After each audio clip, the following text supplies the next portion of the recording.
Streamlined super predators of the sea, sharks are the most feared and misunderstood creatures on Earth. A recent surge of vicious attacks on humans has once again propelled this well-armed denizen of the deep into the spotlight. While scientists battle to learn more about the controversial shark, vengeful hunters may well be pushing them to the brink of extinction.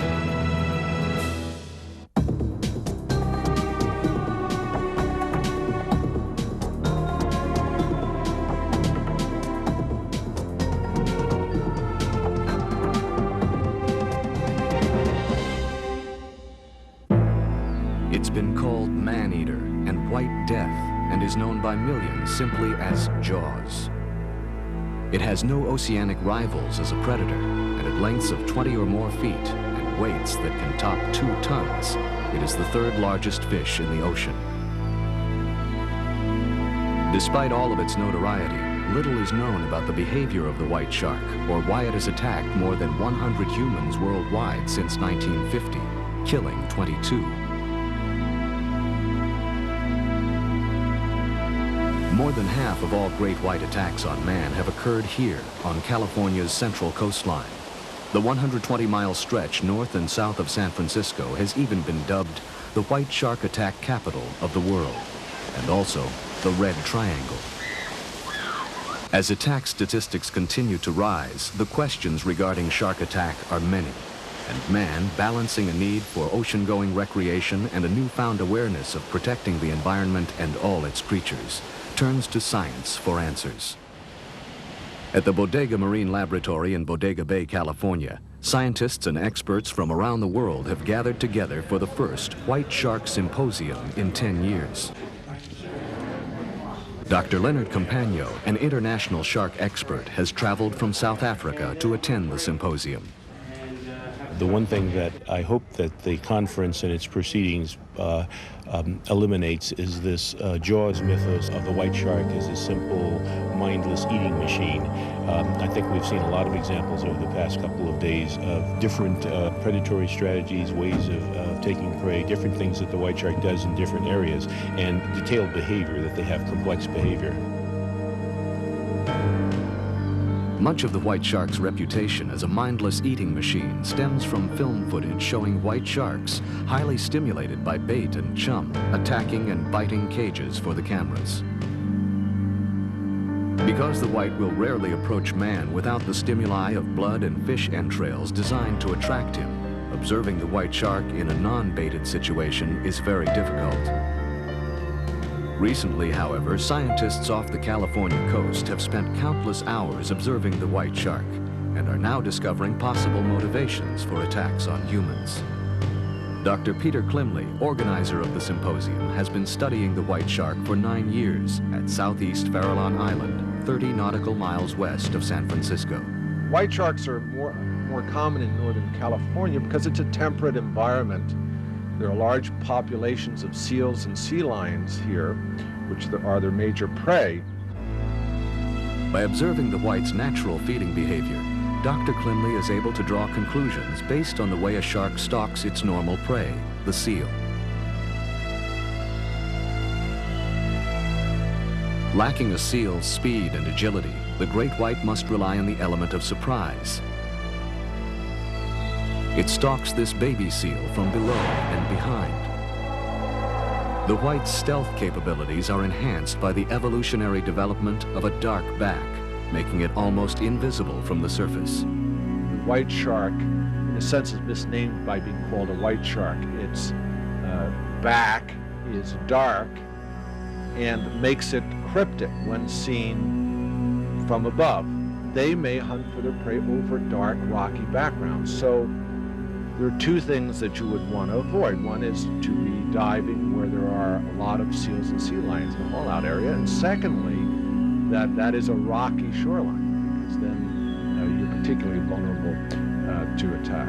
Other areas where there's a sandy bottom, even if it's close to these areas, may be quite safe, because the shark will not remain over a bottom that it can be easily detected by its prey. It's not going to be successfully able to ambush its prey there. New data revealed at the symposium indicates that great whites, unlike most other shark species, are daytime hunters. And although the whites have an acute sense of smell, they may be primarily a visual predator, cruising just under the surface and looking up for potential meals. This comes as bad news to surfers, who spend most of their time in the water floating on the surface, often over rocky points in areas that seals frequent. At Santa Cruz, California, 32-year-old Eric Larson was floating on his surfboard when he was hit from below by a huge white shark. After receiving major injuries to both arms and his left leg, the surfer was able to fend off the shark and paddle to shore. As he shouted to beachgoers to call 911, Eric began a desperate attempt to stop the bleeding and save his own life. While waiting for paramedics to arrive, Larson instructed beachgoers how to apply pressure to his wounds as he bravely pinched off his own severed arteries. Eric's brother Nick, who had been surfing with him just minutes before, was at his brother's side moments after the attack. I think what happened is that the shark hit him twice, got his left arm down the mouth of the shark, and Eric had the courage to simply bang the shark over the head as hard as he could, trying to get his arm out. After stabilizing, Eric was flown to a nearby hospital for treatment. His excellent physical condition and knowledge of first aid enabled the surfer to survive, despite losing half the blood in his body and receiving hundreds of stitches in surgery. If I were to make a foot guess, I'd say he had about 2.5 feet of lacerations to close. That's at the skin level. At a hospital press conference, a recovering Larson described the attack. And then I felt this incredible clamping feeling, like I was just caught in a vise on the left leg. And I didn't quite know what happened, but it spun me off the board into the water. And I think what I did then was I tried to pry his jaws open to get him off me. And I think at that point he went for another little bite, and I think that's when he got my arms. I guess the big question is, are you going to go back in surfing again? Yeah, I hope so. You know, the statistical probability of getting hit twice is pretty minimal, so, you know. But I've been hit by lightning, too, so, you know. Experts believe that surfers are natural targets for white sharks who investigate the unidentified floating objects by mouthing or tasting them. In most cases, these brief encounters come to a quick conclusion when the shark realizes it has not bitten suitable prey. Ralph Collier with the Shark Research Committee explains. Normally what you have involved with a white shark attack on a human being, or let's say even a boat, you'll have an initial strike by the animal. And then he usually will retreat or simply leave the area completely. But generally they will not come in on them a second time. Most of them are single bite incidents. The single bite incident, however, can easily result in such massive trauma to soft human tissues that the victim dies, as Santa Cruz, California diver Steve Gazzetta witnessed in 1983. Steve, accompanied by a partner, was out on an early morning dive near an area notorious for great whites. As he entered the water, he noticed two men on an adjoining reef, one diving for abalone, the other floating on a raft. While we were in the water, one of the divers was suddenly on the cliff yelling at us. And he got us out of the water, and I noticed that one of the divers was missing. And so then we went back down and followed him to where the other diver was. And he'd been hit by a shark. And then we said, what happened? And he says he was diving back and forth, just like we'd seen. And he came up from a dive, and the shark had his buddy out of the water 4 feet and shaking him like mad, and then takes him under. In this instance, the victim, Omar Conger, was not gently tasted as in many investigatory attacks, but savagely struck and killed as he floated on his air mattress. But he'd been hit so badly, there was so much blood in the water. In fact, when we came down along the rocks, there were seagulls pounding the water in that spot. After the body was up on the beach, I noticed there was no blood in this guy. There was none. His wrists were sliced open, and you could see the bone inside of his leg. And he was laying on the beach for 15 or 20 minutes. There wasn't one drop of blood. His hands were as white as a sheet of paper. I thought they were white gloves. It was that white. White shark attacks occur almost annually off California and many other places around the world, including Australia, South Africa, Chile, Mexico, Italy, and Japan. White sharks are seldom seen in warm tropical waters, the domain of an equally dangerous species, the tiger shark. In Hawaii, recent fatal attacks by tigers have spread fear and controversy throughout the islands, sparking man's intervention in a desperate attempt to stop the killing. Until a woman was attacked and killed by a tiger shark just 100 yards from shore in November 1991, there had not been a fatal attack in Hawaii in 33 years.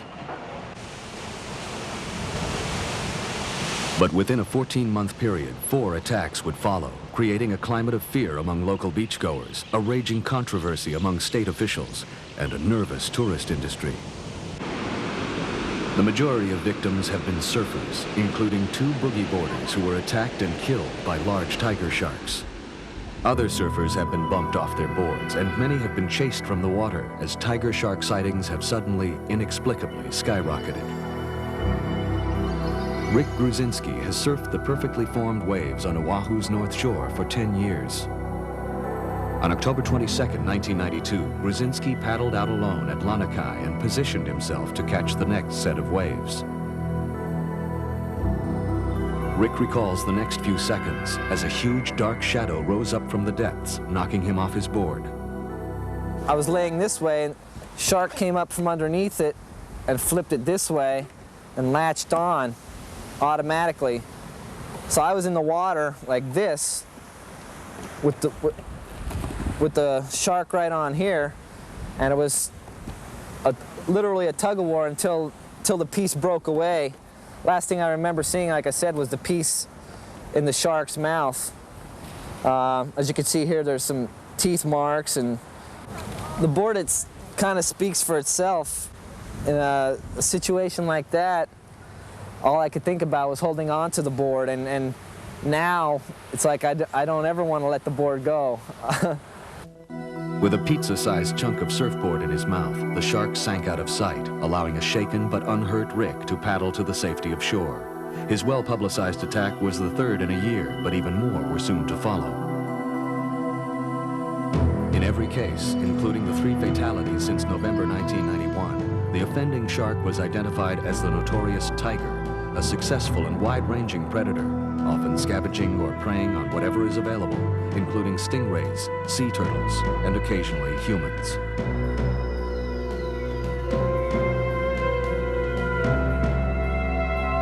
Unlike other species of shark, the tiger is a prolific breeder, easily becoming abundant in near-shore waters.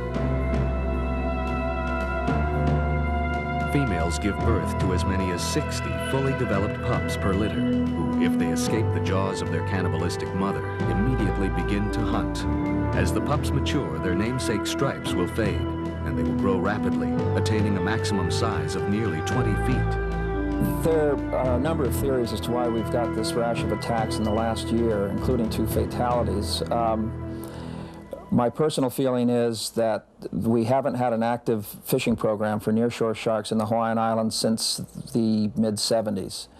From the literature, we know that tiger sharks will mature at somewhere between 10 and 12 years of age, so the population has certainly had enough time to build up to its maximum levels in our nearshore waters. The state of Hawaii, convinced the tiger shark population had grown to unacceptable levels, established a shark task force to combat the problem. The task force immediately began fishing for tigers after the attack on Rick Gruzinski. Starting at night, 12 hooks were baited and dropped into 35 to 40 feet of water directly off the beach where the attack occurred. We're trying to basically weed out the animals that are responsible for the attacks, although we realize this is a very difficult thing to do. But because many of us feel that the tiger shark does have a home range, we feel that by immediately going out and making a set after an attack, or in an area where large tigers or 2 or 3 large tigers are seen on a consistent basis, that we can remove those animals.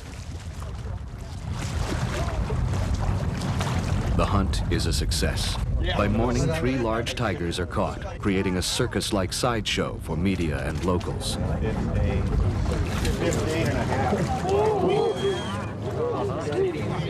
The heads of harmless gray sharks were all that remained on several hooks, their bodies consumed by the hungry tigers. As victim Rick Gruzinski looks on, task force members search for the missing and apparently eaten chunk of surfboard that will positively identify the attacking shark. Is it stomach? This looks like comes from all over. But the lost clue to the mystery is not found in the shark's stomachs, but by a local fisherman, leaving the guilt or innocence of these sharks a matter of speculation. A fisherman found the other piece later that afternoon. He found it about 6 miles away towards Cayena Point. The piece was intact, perfectly as I remember it, in the shark's mouth. Looks like it didn't chew it up or do much else with it except maybe spit it out.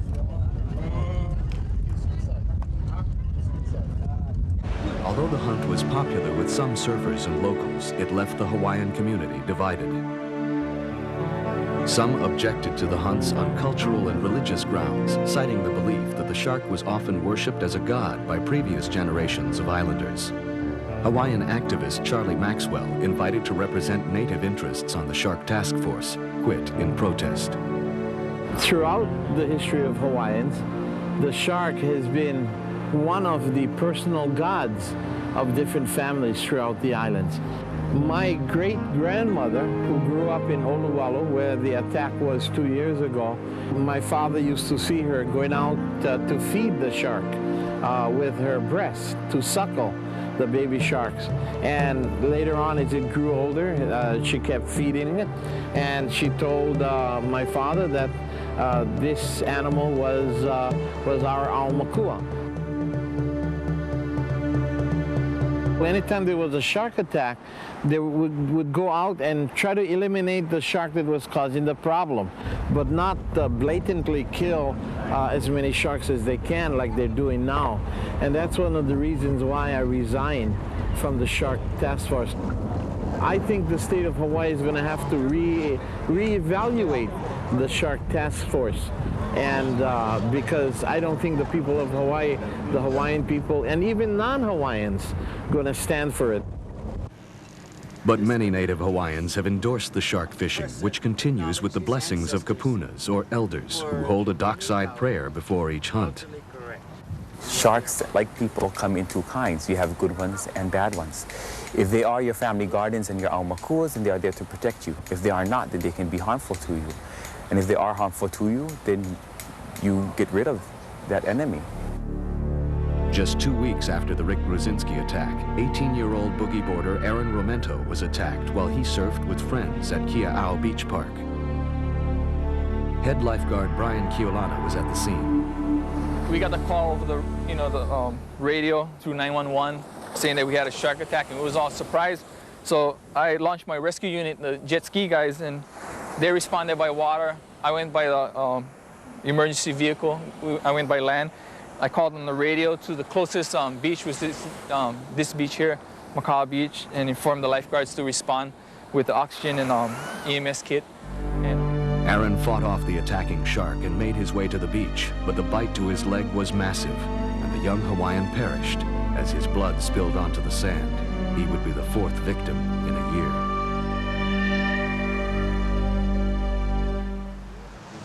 Despite the ongoing controversy, the Shark Task Force, led by Department of Land and Natural Resource Director Bill Patey, went immediately back to work.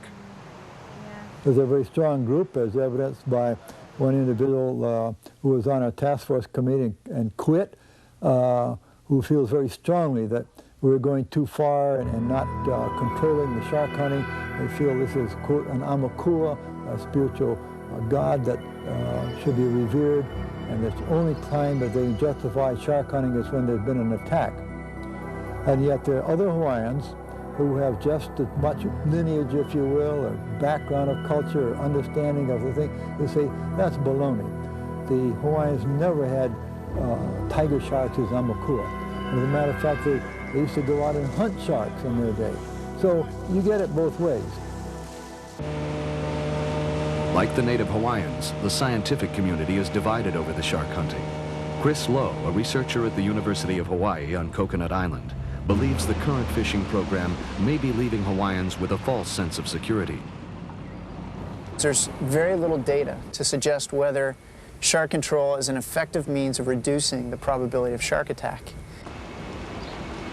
Chris is part of a team of scientists and researchers embarking on a study which may eventually provide an answer to Hawaii's ongoing shark attack problems.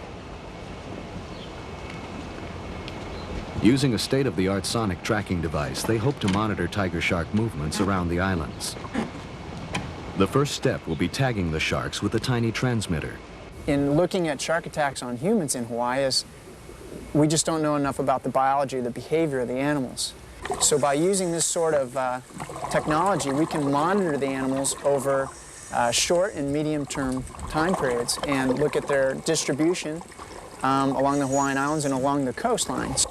The results of the study could enable scientists to actually predict where an aggressive shark might strike next and provide clear-cut support to the theory that tigers prefer a home range, staking out a particular beach where prey is plentiful.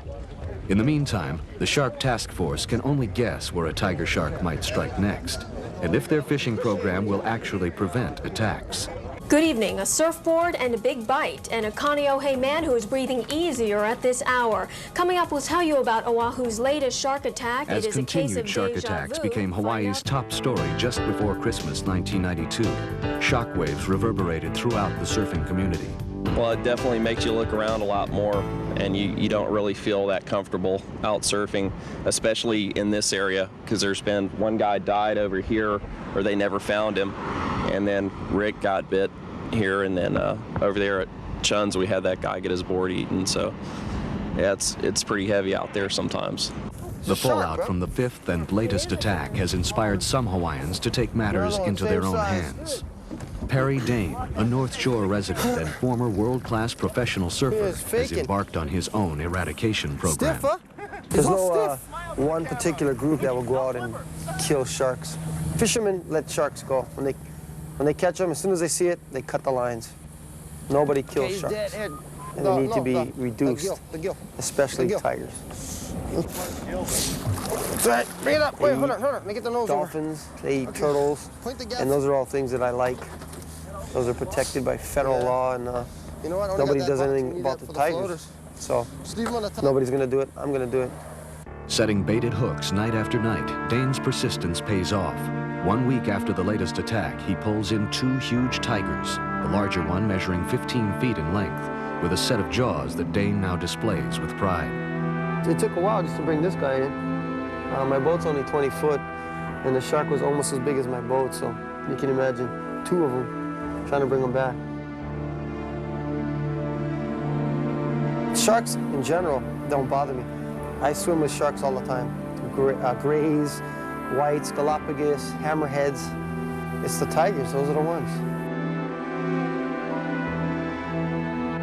To have people come up to me and say, save the shark, it's kind of ridiculous, in my opinion, especially tigers. Anybody who says that is not playing with a full deck. Perhaps as much as the hurricanes and volcanic eruptions that rock the islands, the recent shark attacks have once again reminded Hawaiians of the respect deserved by nature. And the ocean, although a provider of food and a playground for humans, is still the domain of the shark.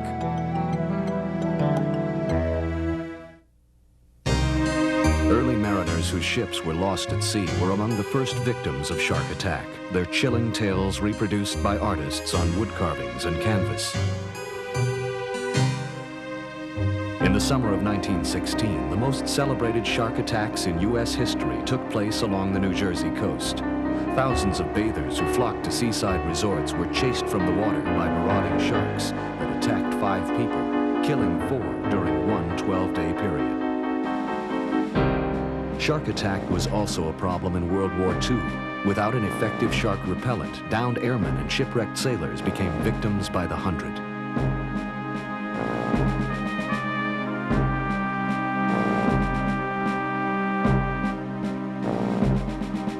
Experts say the normally docile blue shark is a frequent visitor at maritime disasters, attracted from miles away by the scent of blood in the water.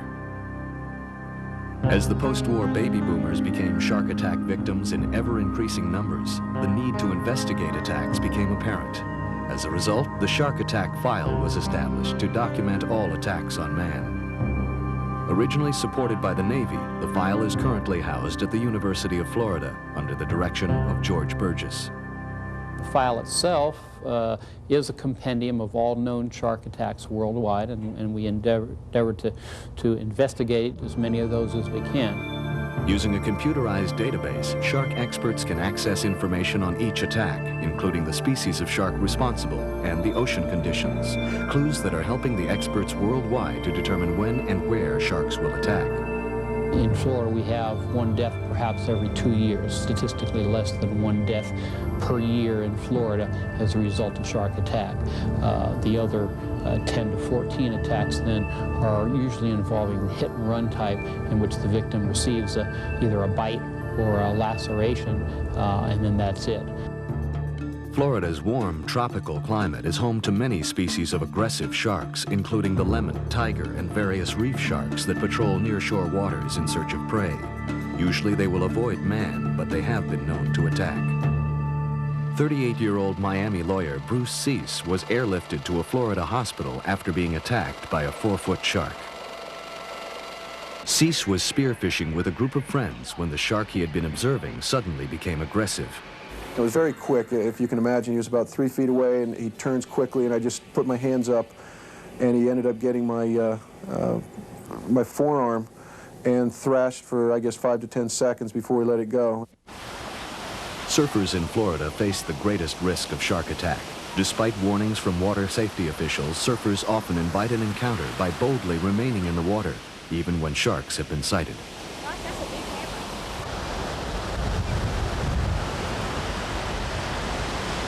Joe Bosky, a 15-year-old surfer from Jacksonville Beach, received serious wounds to his hand and arm from a shark he never saw. Based on the bite marks, experts estimate the shark was between 4 and 6 feet. I was scared pretty much because I didn't know what it was, and it happened real quick. It felt like, I've been shocked before, and it felt like I grabbed a hold of like 2 live wires and just like ripped into me, and it's real fast. Shark experts believe the attack on Joe and most other Florida surfers are cases of mistaken identity. In the turbid water of the surf zone, a shark chasing a fish may mistake a dangling foot or hand for his intended meal. I have a theory that some of the shark attacks in our area are initiated by the fact that most people have white soles of their feet. If you go out and are in the sun a lot, you get brown all over, except the soles of your feet. Take a look at the bottoms of your feet, particularly if you've been in the water, and look at the pruny white feet you have. Put those in the water, contrast to your dark skin, and you'll see a real contrast. And I suspect that kind of thing is very attractive to sharks. The odds of being attacked or even seeing a shark off Florida beaches are very low, despite the fact sharks often move in very close to shore, chasing schools of fish. I think if people knew that they were in the water and there were sharks in the water around them, they would probably panic. But what, in fact, this actually is demonstrating to the general public and to science at the same time is that if those sharks really wanted to eat people, wouldn't they race in and bite them and eat them? I've seen a number of pieces of film from Florida where we have bathers in the water and they cannot see because of the glare, the reflection, or for whatever reason. But surrounding them are 50 sharks. If those sharks wanted to eat human beings, every one of them would have been taken. South Africa is a nation with a history of tragic shark attacks extending back to the turn of the century. Many of the attacks have occurred along the popular resorts of Natal, fronting the Indian Ocean on the east coast of Africa. White, tiger, and bull sharks frequent these waters and have been primarily responsible for the more than 140 attacks on South African bathers since the 1940s. Because of the frequency of attack here, the Surf Life-Saving Association of South Africa features a shark attack drill as one of their requirements for a Surf Proficiency Award. Lifeguards must learn how to apply tourniquets and elevate limbs to prevent victims from bleeding to death. and how to stabilize the victim to avoid shock. 1 and 2 and 3. In an effort to combat the shark attack problems that had plagued them for decades, South Africans created the Natal Anti-Sharks Board. The Sharks Board was actually constituted in 1964. And in fact, this was as a direct result of the spate of shark attacks that occurred off the Natal coastline in the late 50s and early 60s. And was as a result of the effects that the shark attacks had on the local tourist industry that the public went to the province of Natal and asked them to create an organization to combat the threat as was perceived to be in those days. The scientists and researchers on the board investigate all attacks in South African waters. By examining tooth fragments and the bite radius on surfboards involved with shark attacks, they are able to determine the size and species of the shark responsible. Most of our research is aimed at trying to understand the biology of the shark species that we are dealing with, how they tick. And given that background, possibly we'll be able to improve our understanding of why sharks from time to time should bite people. The board's primary function, however, is keeping bather and shark from meeting, and it does so by laying and maintaining an elaborate netting system along South African beaches. Currently, 420 nets guard the Natal coast, and since their introduction, shark attack numbers have dropped dramatically. But due to large surf and other ocean conditions, not all beaches can be netted, and many attacks still occur on these unprotected beaches. Longtime local surfer Baron Sander remembers a time of danger before the nets when bathers and pioneering surfers entered the water at their own risk. The last known shark attack in Durban was a friend of mine, Clive Demain, in 1949. Body surfing at South Beach with 4 other guys. Small surf, nothing wild, and he was right in the middle of the other guys, and he was taken by a great white. And it took him twice. First time he came up, he just shouted, "Shark, shark." One of my friends looked around, and there it came. Went straight past him, dorsal about 3 feet high, took Clive. That was the end of him. All they found of him was 1.5 inches of liver or lung, I can't remember.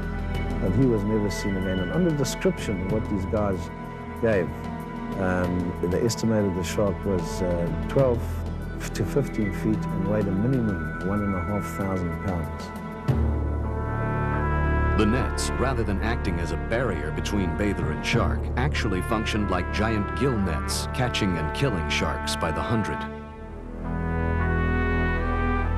I personally think nets work because in the first place, the attacks haven't been plentiful, the shark population has decreased, and they stay away.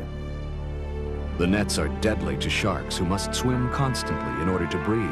When caught in the nets, they slowly suffocate. The few sharks that are caught alive in the nets are tagged and released. Dead specimens are brought back to the Shark Board's lab for research and study. The nets on average kill 45 tiger, 41 great white, and 61 bull sharks per year. But in addition to these dangerous species, many harmless animals also fall victim. Dolphins, sea turtles, and even whales have died in the nets, prompting outrage from environmentalists. Many are convinced the nets, conceived long before a worldwide movement toward ecology, may be upsetting the ocean's delicate balance. International shark expert Dr. Len Campagno vehemently opposes the nets. As for the nets themselves, I think they're the result of a climate of fear of a different era. You have to read the newspapers of 2 decades ago to appreciate the kinds of fear that were being generated by a shark attack reverberating in the media. You sort of get the impression that of a total war atmosphere, that the people are girding themselves for an onslaught by killer sharks, almost as if the sharks were gangs of Hell's Angels and they'd go right on the beaches with their motorcycles, grabbing people and dragging them into the water.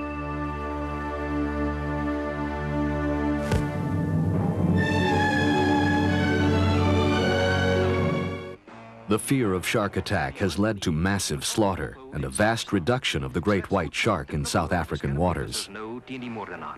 This great white is the shark species responsible for most of the attacks in South African waters. Hardy anglers fished for and caught hundreds of whites from beaches at Durban and Cape Town in the 50s and 60s.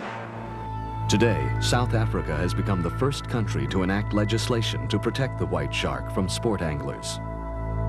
But without protection from the nets, this necessary predator may still face the possibility of extinction in South African waters.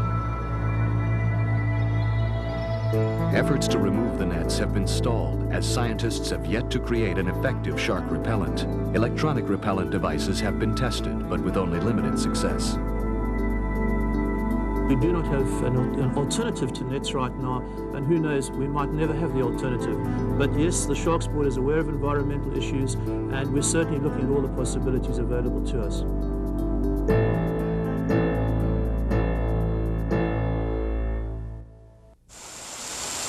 Of the 368 species of shark, only 4 are considered dangerous to man, and the vast majority, like this tiny swell shark, are completely harmless.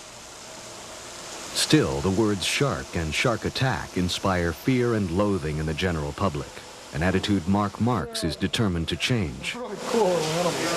A senior at California State University at Humboldt, Mark feels the shark's image problem is primarily due to sensational media coverage of attacks and a Hollywood Jaws stereotype that just won't go away.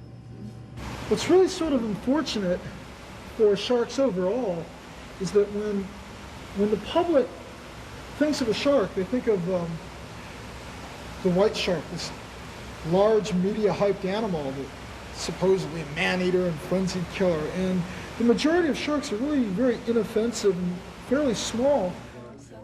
In his quest to vindicate the shark, Marks has launched a grassroots organization, the Shark Protection and Preservation Association, designed to educate and thereby change public perception of sharks, and to lobby for legislation to protect sharks from man. But finding sympathy for the predators has been difficult, and so far the organization has received mixed reviews. Yeah, I just wanted to call and express my view or my feelings on shark protecting. My little brother was eaten by a shark, and I believe in saving the whale, but not them damn bastards. I really hate people like you who are so stupid to save sharks like that. They're the devil's creatures. The devil's creatures. Real difficult thing to counter. Sort of shows the irrationality about these animals. Through the talks he gives and positive publicity he generates, Marks is hopeful the white shark will receive some of the same public sympathy that whales and dolphins have received. I think education is the key here. You need to inform people about the misconceptions and stereotypes that have been traditionally portrayed in media, literature, and so forth. These kinds of images, these Jaws monster-like images, perpetrate this post-Jaws notoriety that has done so much harm over the years to these animals as a species. It's encouraged the killing of them, which is a very foolish act because it has detrimental effects to the marine ecosystem. No one knows more about the killing of the great white than Australia's Vic Hislop. Scoffing at the concerns of conservationists, Hislop enjoys a profitable career as a great white hunter, and by his own admission has killed hundreds of whites in his effort to balance the seas. We're thinning out everything except the large dangerous sharks, because none of the fishing that's done by man catches the large sharks. Now already we've noticed that all over the world there's been shark attacks in the last few years where they've never had attacks before. We're going to see an alarming increase in this because of the heavy fishing. The big sharks are coming closer and closer to shore, and we're thinning out their fish, and we're going to be puttering around in the water, and it's going to get a lot worse. Profiting on the fear and hysteria generated by shark attack, Vic operates his own roadside shark show in North Queensland, Australia. While scientists and experts struggle to save the white shark, Vic carries out his one-man assault on the huge predator, hunting it without restriction in his home waters. Dr. Leonard Campagno spearheaded the drive to protect the white shark in South Africa.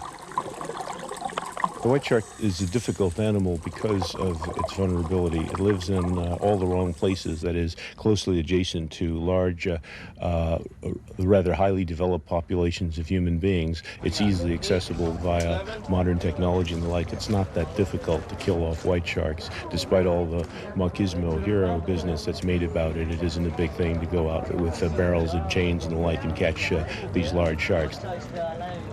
But the controversial Hislop considers his unique work very necessary. It's a big thing to go out catching huge great white sharks and huge tiger sharks, and very few people in the world will ever do it or even consider it. There's a movement now to protect great white sharks. You know, it's utterly ridiculous to protect the end of the food chain and wipe out all his food, which is what we're doing. You just can't do that. It's common sense, you know. Mark Marks disagrees, but even with a new global shift towards conservation, enacting laws to protect the white is very difficult. The problem is proving the white shark is threatened, something shark experts have been unable to do. Since the shark is seldom seen and little is known about its reproductive habits, estimating numbers of whites in existence may never be possible.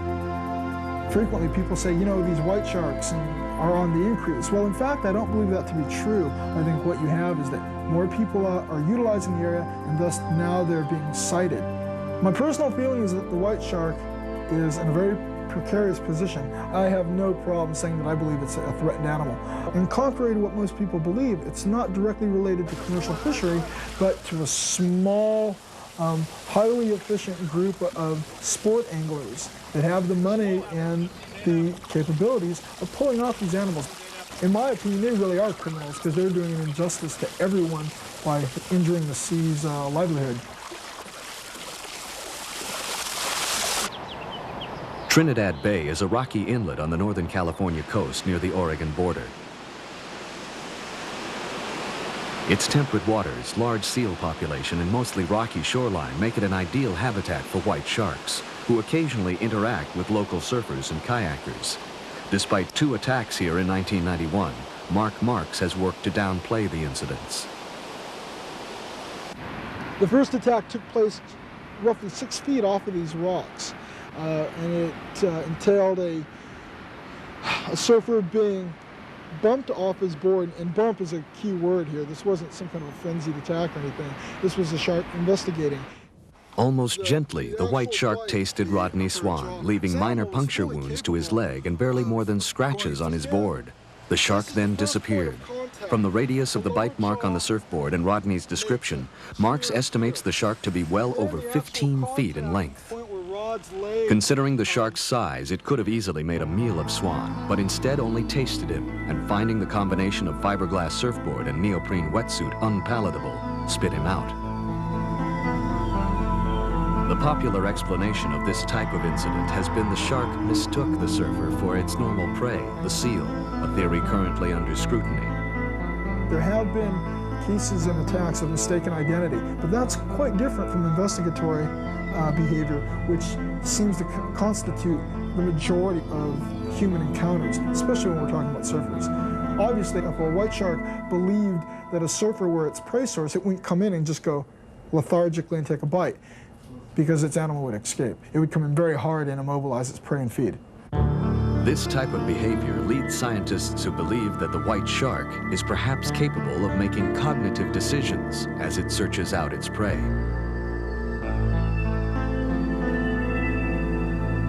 After his attack, Rodney returned to surf Trinidad Bay. Although the emotional scars received in his harrowing encounter were perhaps deeper than his physical ones, Rodney overcame his fear through a new understanding of the ocean and a new respect for its most notorious predator. There's no reason to go out and have people take out their angers and frustrations on these animals. They're a real easy target. I mean, granted, they are the most gruesome looking animals when they're in their feeding mode that I've ever seen. Eyes rolled back, teeth distended, jaws bloody. It was an incredible sight. But I believe that they have a right among all other animals to be as they are and to live. And I don't think that going out and killing them, sticking your head in the jaws when it's dead, and having your brother Sam take a picture of it is very cool. Despite all our technological advances in the 20th century, man's only recourse against shark attack remains the same as it has always been: to stay out of the water. Is the threat of shark attack serious? Experts say no, but even the most remote chance of being bitten or perhaps eaten alive is enough to cause some to strike out in fear and kill these magnificent predators. Man fears what he does not understand, and most certainly the shark remains one of the most misunderstood creatures on Earth.